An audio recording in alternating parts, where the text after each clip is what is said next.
एक बार दो साधु बरसाना की ओर जा रहे थे।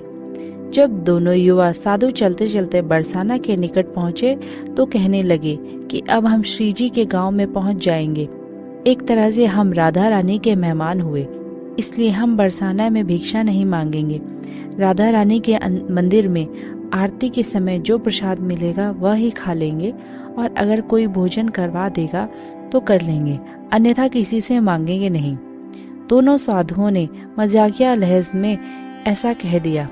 मंदिर में पहुंचकर राधा रानी के दर्शन किए, मंदिर में आरती देखी और उत्सव का आनंद लिया।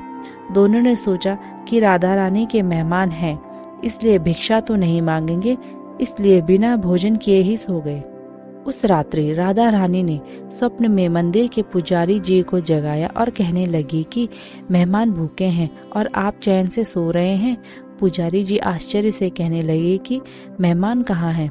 राधा रानी कहने लगी कि दो साधु हैं जो बिना भोजन किए सो गए हैं।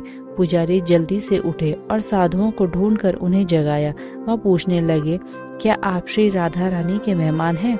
पुजारी जी कहने लगे, आप उठकर बैठो, मैं आपके लिए अभी भोजन प्रसाद का प्रबंध करता हूँ। पुजारी जी मंदिर में जो भी उत्सव का भोज प्रसाद बचा था, लड्डू, खीर, रसगुल्ले और जो भी भोग प्रसाद बचा था, जल्दी से दोनों को परोस दिया। साधु मन ही मन सोच रहे थे कि हमने तो मजाक में कह दिया था कि हम राधा रानी के मेहमान हैं।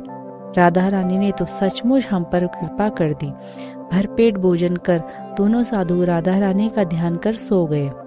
तभी दोनों साधुओं को एक ही समय पर एक जैसा स्वप्न आया। दोनों के सपने में राधा रानी आई और पूछने लगी, भोजन करके आपको तृप्ति हुई? दोनों साधुओं ने हाँ में हामी भर दी। राधा रानी मुस्कुराते हुए कहने लगी, पुजारी जी ने तुम दोनों को भोजन तो करवा दिया, लेकिन पान के बीड़े का प्रसाद देना ही भूल गए।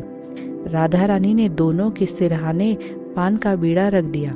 सपने के बाद दोनों की आंख खुली तो सचमुच पान का बीड़ा अपने सिरहाने पाकर दोनों विस्मित थे। राधा रानी ने मजाक के भाव से कहा गया वचन भी सत्य साबित कर दिया और बिना मांगे दोनों को भरपेट भोजन करवा दिया। ऐसी है हमारी करुणामयी श्री राधा रानी।